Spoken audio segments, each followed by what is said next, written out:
Dans la première épître de Paul à Timothée, nous avons une prophétie qui caractérise très clairement les derniers jours de l'économie et qui correspond exactement aux paroles du Seigneur conservées par l'évangéliste Matthieu. Les deux lettres de Paul à Timothée sont les deux dernières épîtres qu'écrivit l'apôtre avant de partir pour être avec Christ. L'une et l'autre furent rédigées en prison. La prison fut pour Paul ce que Patmos fut pour Jean, exilé.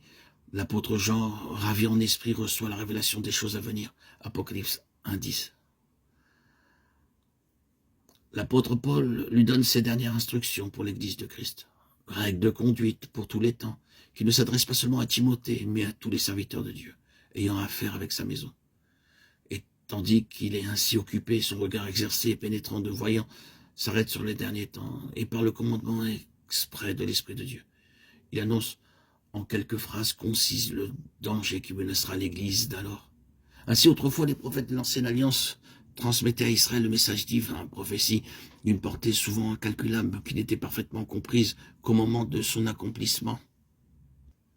L'apôtre écrit ceci: l'Esprit dit expressément que dans les derniers temps, quelques-uns abandonneront la foi pour s'attacher à des esprits séducteurs et à des doctrines de démons, par le moyen d'hypocrites menteurs qui portent sur leur conscience même la marque de la flétrissure. 1 Timothée 3, 1, 2.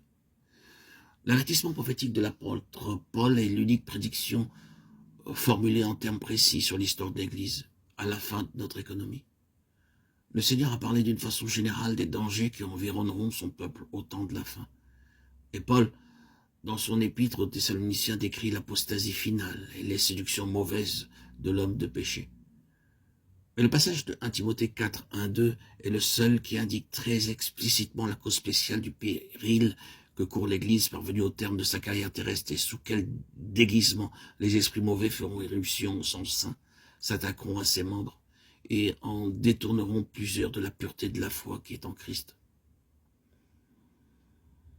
Le Saint-Esprit, dans le très bref message qu'il communique à l'apôtre, décrit le caractère et l'œuvre des mauvais esprits. Par là, il reconnaît leur existence, les efforts qu'ils dirigent contre les croyants dans la nature de ces efforts, qui est de séduire.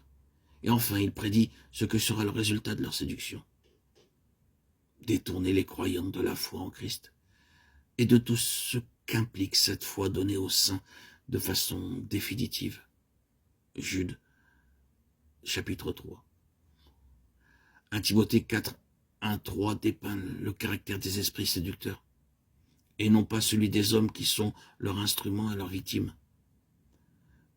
C'est ce qui ressort de l'original grec.